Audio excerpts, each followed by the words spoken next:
Welcome everyone to the latest episode of the podcast. I'm Nick. And I'm Jim. And the interesting news is that we had to change the name of the podcast because someone else has the term retire with confidence trademarked. So we are going to comply with the Nastygram cease and desist letter that we got. And so we will no longer use the term retire with confidence as our firm's tagline or the name of the podcast. So we're going to tease the name for maybe next time. Yeah, right? I think that works. So make sure you come back next week. And after a long summer, right, we are committed to getting back on track weekly. Yeah, right? Sounds good. We're going to trust the plan is what we're going to do, right? We put together the plan, we got to follow it. We do. Got to trust it. Plus the people, they love seeing us pop in their inbox every week. I mean, our audience is craving this content. They are. I mean, how many complaints have I gotten for not updating weekly like it's supposed to be? Yeah, the list is long. Yes, indeed. So I want to start with a couple fun things over the summer. You can see this great picture of me wearing this helmet. So we recently moved to Plymouth, as many of you may know, and my house is 1 mile away from work, right? So guess what I get to do? Ride the scooter to work.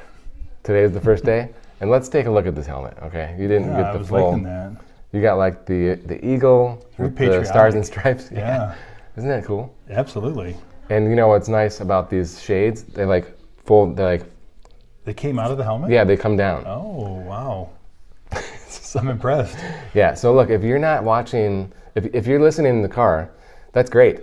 But there's it's a very visual podcast as well. So we'd like you to watch on YouTube and then smash the subscribe button, right? Yep, for sure. Yeah.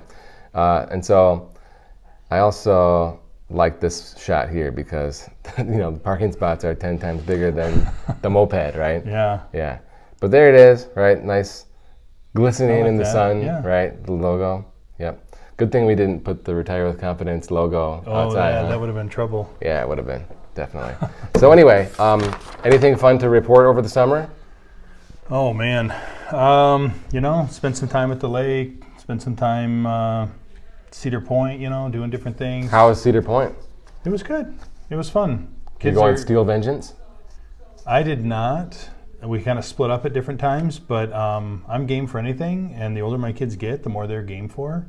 So yeah, we're getting pretty adventurous over there. There's not too much that the kids won't ride. How long were the lines? It wasn't, when we went, it was, 30 minutes max for the pretty good. For the pretty popular one. The Steel Vengeance and those were pushing an hour, but like the other one, Millennium Force and stuff was 35, 40 minutes. That's pretty good. Not too bad. And we're also on the cusp of football season. There's actually some games this weekend. Yeah. I'm not sure when this will be posted, but we're right there on the edge of the season. So let's go through real quick the Michigan football schedule, okay? Because it's really important to me. So the first week we have Colorado State at home. That's a win. Yeah, I think the spread's like 35. We're gonna say win. The next game is Hawaii. That is the second game. It's home, but it's night game. So that'll be cool. Okay. I don't think Hawaii's any good, so yeah, that's a win. That's a win. Yep.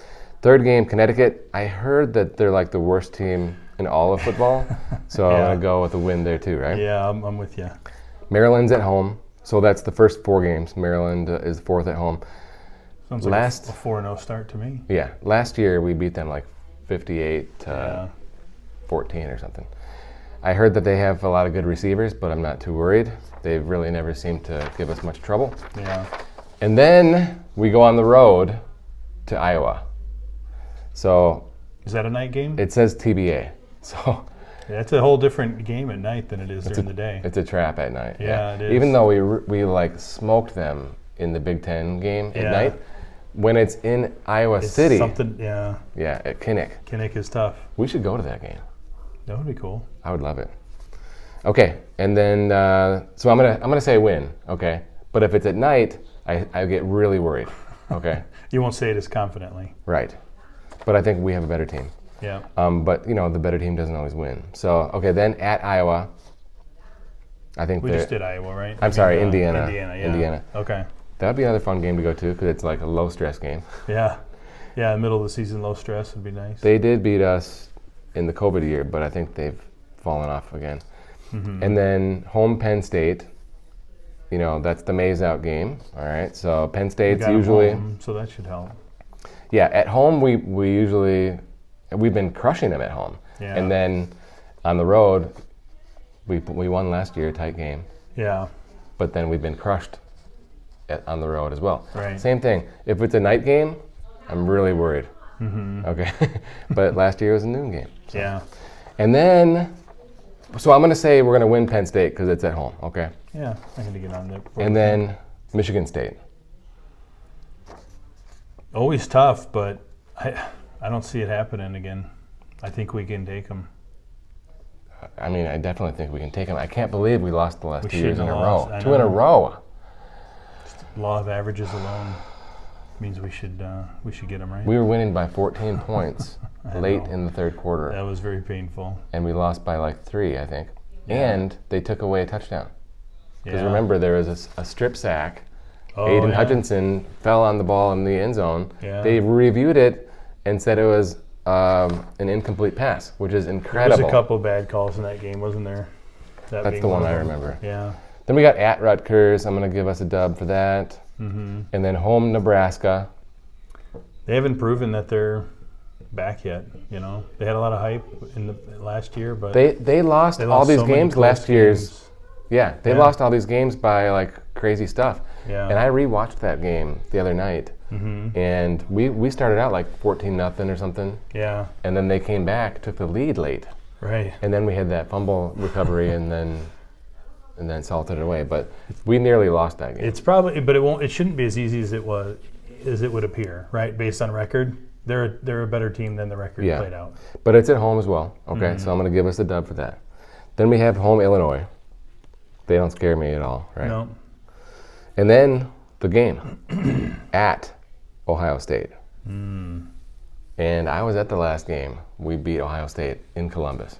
Oh, so you're going again? I would never go back. You're the good luck charm. I would never go back. Yeah.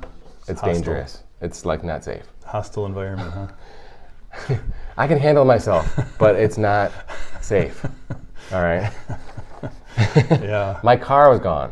I'll just leave it at that. Okay, gone. Oh dear. Yeah. So look, I think we're gonna go undefeated. Call me a slappy, but I'm on board. I don't Let's see do why it. not. Let's run Yeah, the table. Let's do it. And then we'll play like Nebraska, Wisconsin, Iowa, one of those guys in the championship game. That's funny. So it's interesting because Iowa or Nebraska we would have already played. So Yeah. maybe Wisconsin. Maybe Wisconsin. Yep. Yeah. Okay.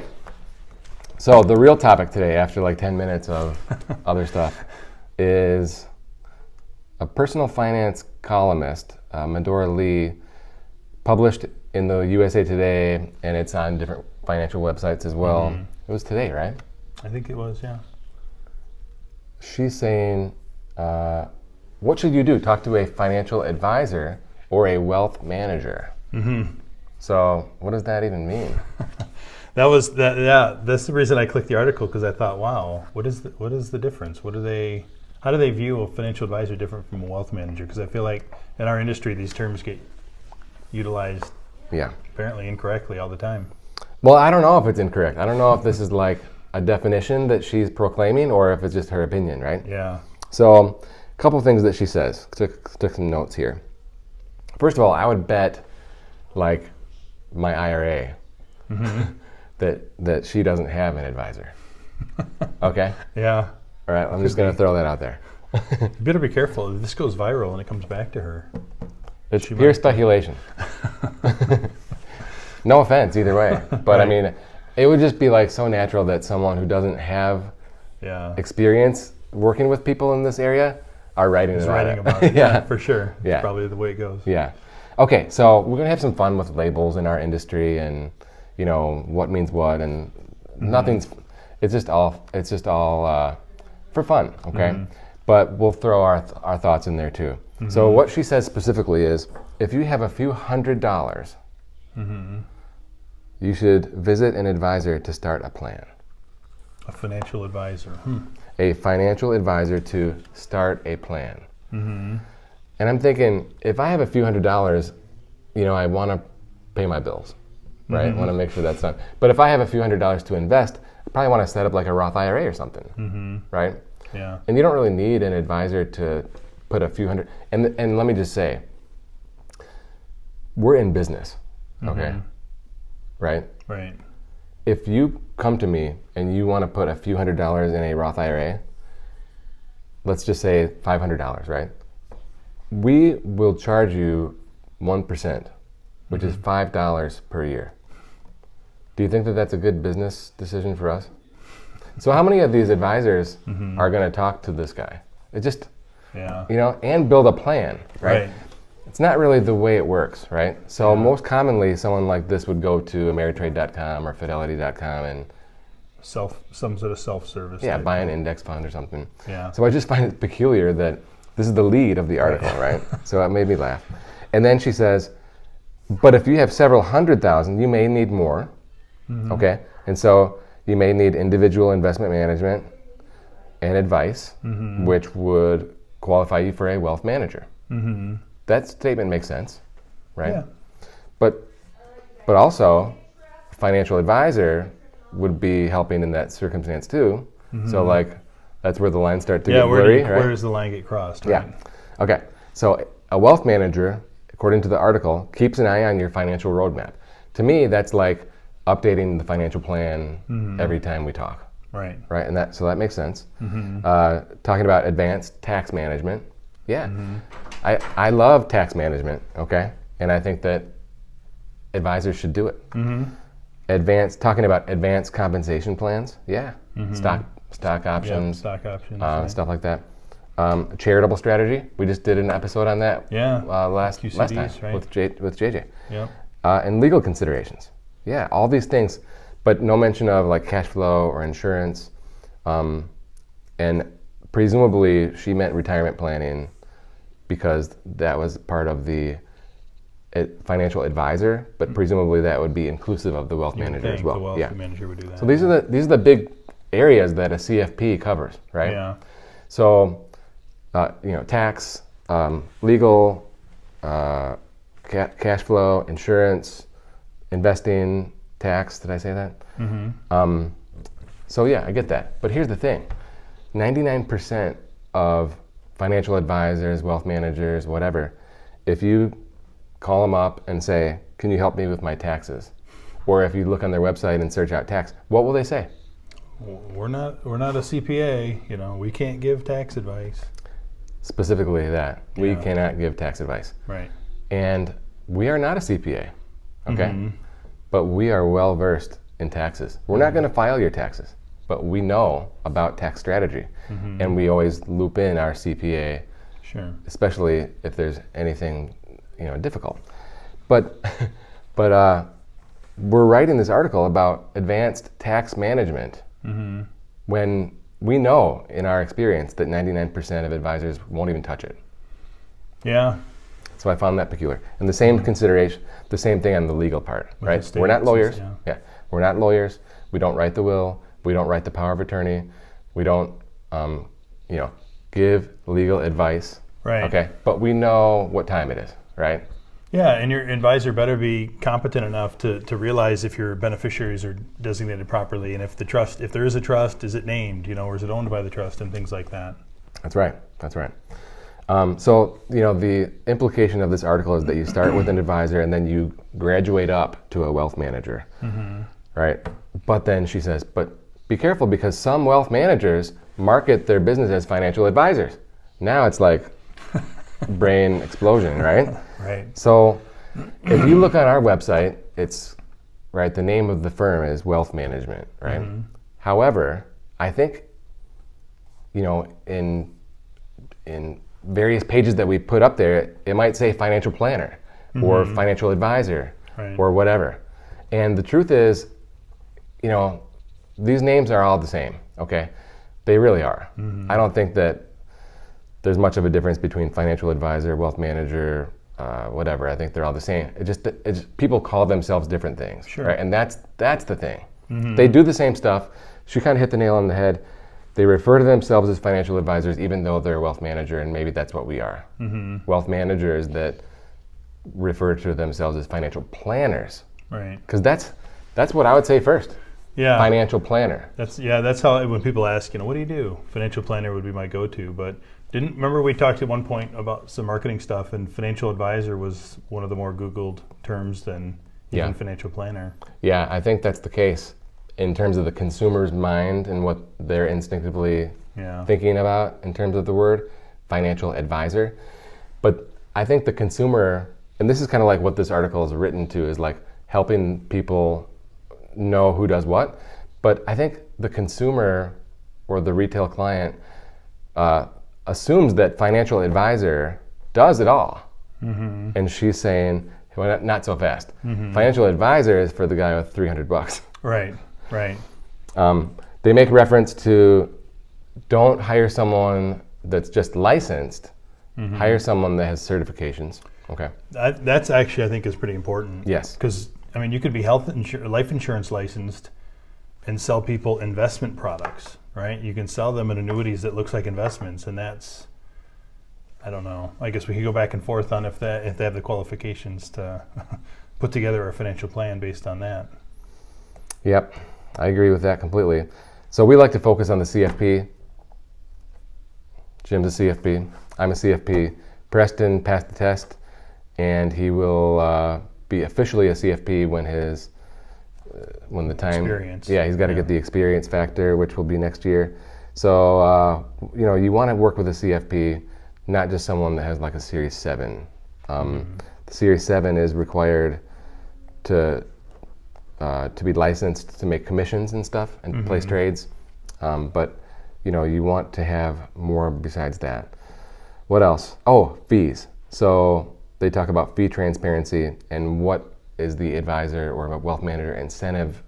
What are the incentives? Mm-hmm. So that's always really smart, right, to understand that. And when we talk with new people, we talk at length about our business model and why we think it's the best. Mm-hmm. We believe that having a percentage flat advisory fee with a discretionary model, following the fiduciary standard, with financial planning, all included in that percentage.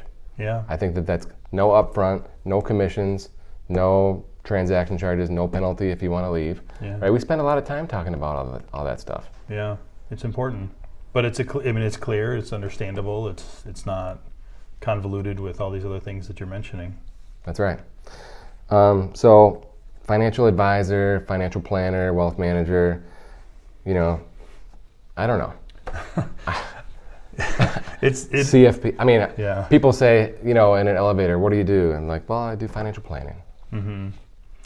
It's an interest. I mean, it caught our attention because of the title of the article. But I think the takeaway is, do you know what your advisor's doing? Do you know what they're capable of doing? Do they, have the qualifications and everything? But are they going to give you legal and tax advice or point you in the right direction on those things?